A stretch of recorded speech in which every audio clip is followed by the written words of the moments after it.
welcome to the Scratch League 2020 match report. For the first time, it's our first edition and it's live, and it's speaking to, we've got Richard Skillicorn from Douglas. Now, you were captain last night, is that right? How are you, Jed? You okay? Oh, well, ecstatic after last night's results. You must be too. Yeah, good result for us. It's always strange starting off, tough game against Castletown. First time I've played for about 4 or 5 years in the league, and it was ace to be back. I had great company playing with Steve Jeffers. But yeah, it was ace. Funny situation, no food, who's here, who's there. But yeah, it was good. Well, I mean, congratulations on your win as well. Well, thank you. But you say no food. I think some of you Douglas fellas could look like you could do with missing a few meals. But I looked at the team sheet there, and it looked like gang warfare in game number 2. You've got Peter Glover against Liam Cowan. What was the atmosphere like? It must have been like one of these big heavyweight boxing matches. I don't think Liam would be too happy to be called a heavyweight, but one. No, it was good, and it was ace when that game came out because they've played a lot of golf together. You know, they've spent a lot of time together from around the club. But it was one of those. There was a few messages. It was one of those. I honestly went down there thinking, I hope I don't get Liam, because he'd been messaging me. Oh, I'd messaged him and said, I like beating you. And that's the kind of things that come back and kick you. So it wasn't quite the fox and the hound. It was more like the fox and the fox. And it was on us even. Yeah. And there was a few halves in the game, actually. There were 3. You had Corky against Robbie. Yeah. I don't think there was much in it, to be perfectly honest. Dan and Pulley would have backed Robbie Noon, but I looked at it at the start and thought, that's the kind of game that John Cork revels in. You know, might be a bit of an underdog, different kind of personalities. Corky a bit laid back going, you ain't going to beat me round here. But yeah, again, I believe that was a good game. Talk is low scoring, plenty of birdies, couple of mistakes, but could have gone either way. Well, there were close games, weren't they? Because you had Kevin and Stephen Skillicorn just scraping through with 1-ups. Were they ahead in the game, or was it a bit of up and down? Well, I think I played Sevy, and when I was on the 10th tee, I think we were down in 5 games and only all square in 1. Wow. I knew Ashley was a couple down, Skillicorn down, was either all square or 1 down. And, we got out of it. It's a good result. I think Kev getting beat by Jez was, if you're going to put a shock on the table, that's the shock. Yeah. Especially with Kev shooting 64 straight out of lockdown and only playing a couple of times on the Saturday. My God. But Jez is good. He's proved that week in, week out. He shot 70 off the tips last week. You don't knock it around Castletown in that kind of number without being on good form. So, a good showcase for the golf. Fair play to the vice captain of Castletown. Yes. Yeah, he'll be in high office next year. But the pressures of captaincy can manifest themselves in many different ways. But I'm pleased to say our match against Port St. Mary last night went well. I'm really pleased for the team, Rowney. We're off to a good start like yourselves. You've got to be, I don't know whether you're going away to Port St. Mary at all, but the course is in absolutely stunning condition. The greens are like Axminster carpet, so well done to them there. But we had a good game. It was just the shock result was the Pie Man caved in against Barnsley. You'd never predict that. Yeah, a couple of factors that go into that. I believe Chris Barnes is on a bit of a good run. Obviously after his health scare, he's back healthy. He's looking really well. I think he's just moved above Trevor Hemmings and John Whitaker in the Isle of Man Rich list. He spent lockdown like Scrooge McDuck, throwing dollar bills in the air and counting his coins. So he's obviously on a high, and put Pie on your CV as one that you've dusted. Fair play to him. It's a good scalp, and likewise, we didn't have the post-round drinks and food in the clubhouse, but I do believe we're going to be back on track next week. So the bars are going to Yeah. be open again, which is great news. So yeah, we won 4-2. So technically, we could be top of the league because Mount Murray just scraped a 3.5 away at King Edward Bay. Quite a shock because a lot of pressure on Daryl.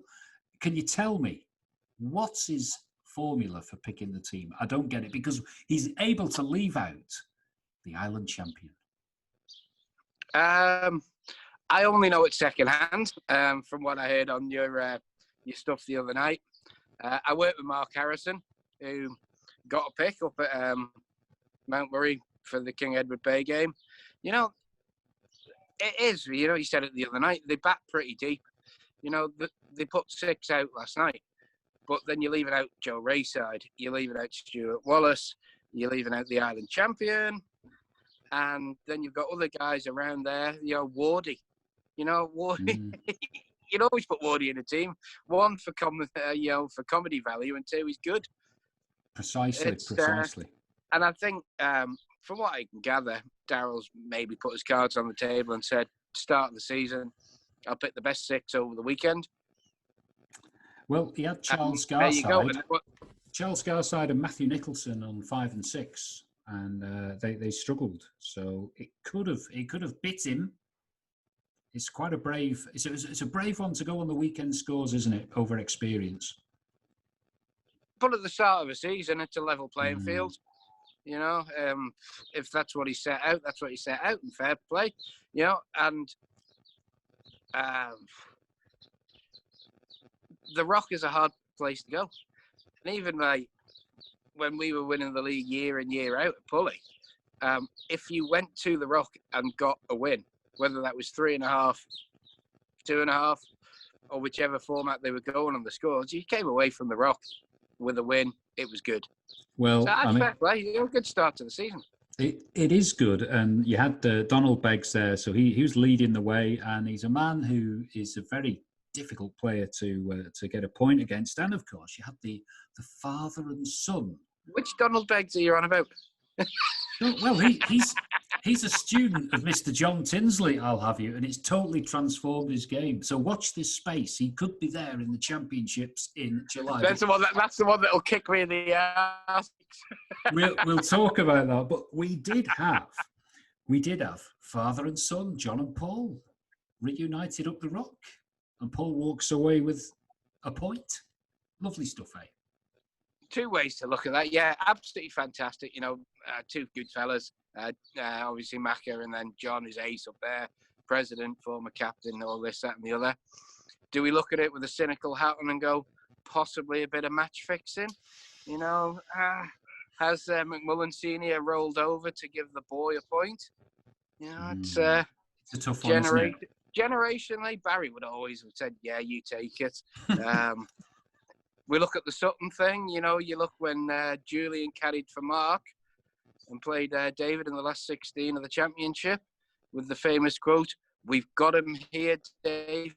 There is a bit of a family connection. There's always favouritism. And is there an inquiry due on that one? Well, it's sort of set in stone in Manx golfing folklore, isn't it? That, I mean, you are talking nearly 20 years ago, and to this day, it just resonates. It resonates. But I'm going to quiz you now, Richie. I'm going to quiz you. So Daryl's formula for picking the team, okay? Second hand. I can only have it second hand. And I've hung Harry. So, I'm telling you that. So you must be keeping an eye on the medal scores from the competition this weekend at Mount Murray. You must be looking, because if he's duty bound to pick the top 6 players. Makes absolutely no odds. No, won't even look. Really? I'll hear on Monday morning, or I'll probably get a load of WhatsApp off Mark on Sunday. But it makes no odds. You can go up there and whoever you get, you get. It's like Kevin said the other night. You can only play what's in front of you. So whether you get somebody, you're going to get Daryl and you tee it up and you go, no problem. It's going to go you ain't going to get it out in the country.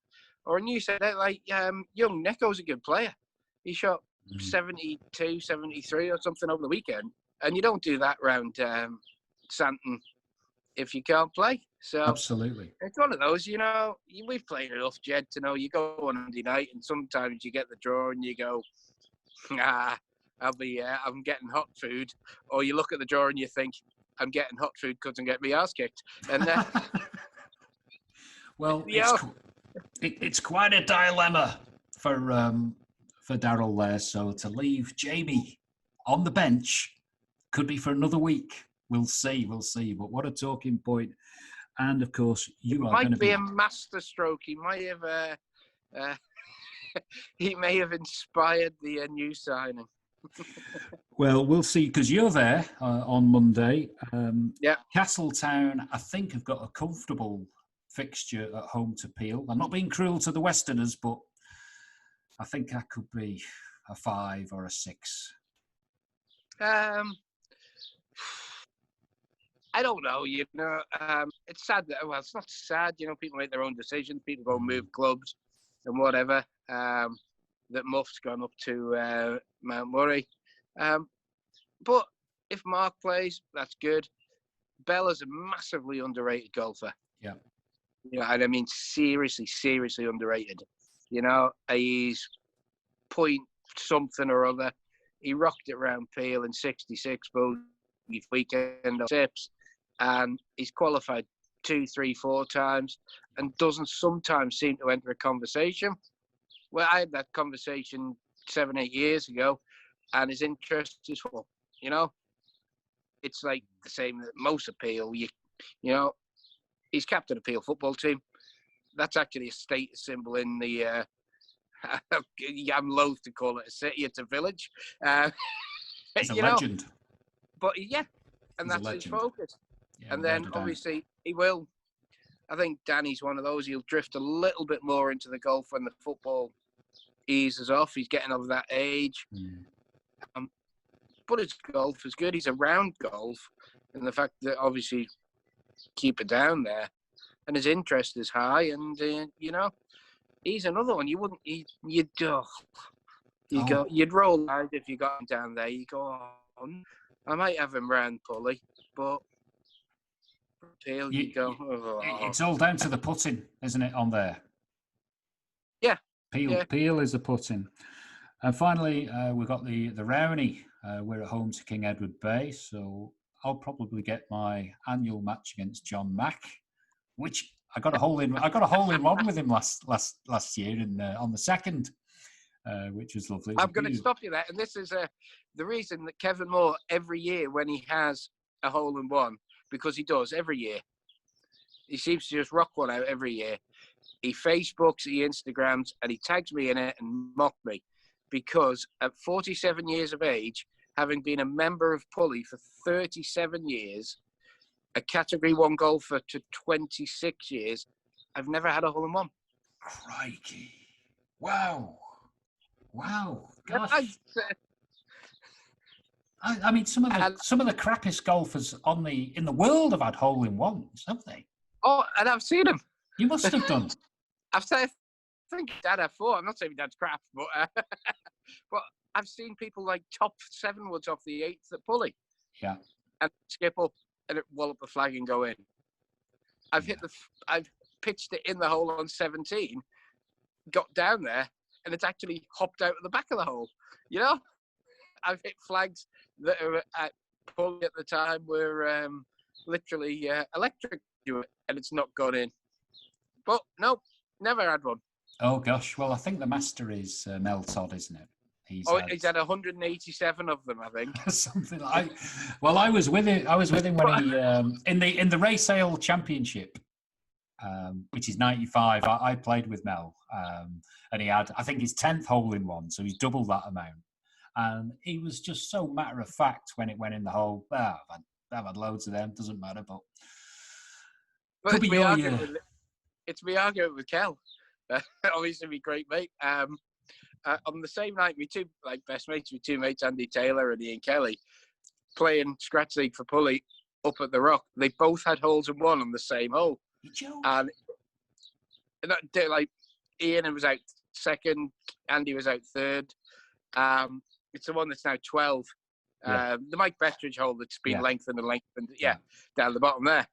Andy had the one next game up. Kel had the hole. And I still didn't have one. And I've long been convinced, and I say this to Charlie Turner when I've been in the gym with him, holes in one at the Rock don't count. Well, I suppose on the 12th, it's like putting it into a drain pipe, isn't it? Or if the hole's in the right place, it'll just find its way there, you know. Just get the right spot.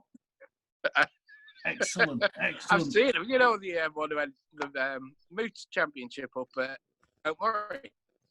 What would that be? 2004, 5, whatever it was, when he was untouchable for a year up there. But we stood on the third, which is now I know, the top side of the road. Yeah. You know, and Kevin just walloped 3-iron up there and popped it in the zone. I pegged it up and pulled out my 2-iron. You just catch you that went for the half. Oh, lovely stuff. Well, it's been fantastic just to catch up for Scratch League. We'll post it this has been good to see you. It's been too long. On various media sources, and big thanks to Heron and Brearley for sponsoring the league this year, and to all the people involved in putting it all together, especially Mr. Andrew Horn, who I think has he's not stopped all the stuff that's been going on about COVID in the background and what have you. Tremendous workload on him. So thank you to Andy Horn, and we'll chat again. Good luck on Monday against Mount Murray. I think we'd like you to certainly get a half or something like that. That would help our cause. No bounds. So we'll catch up after those games, eh? Yeah, perfect. Enjoyed it, Jed. All right. Good to talk to you. Good night.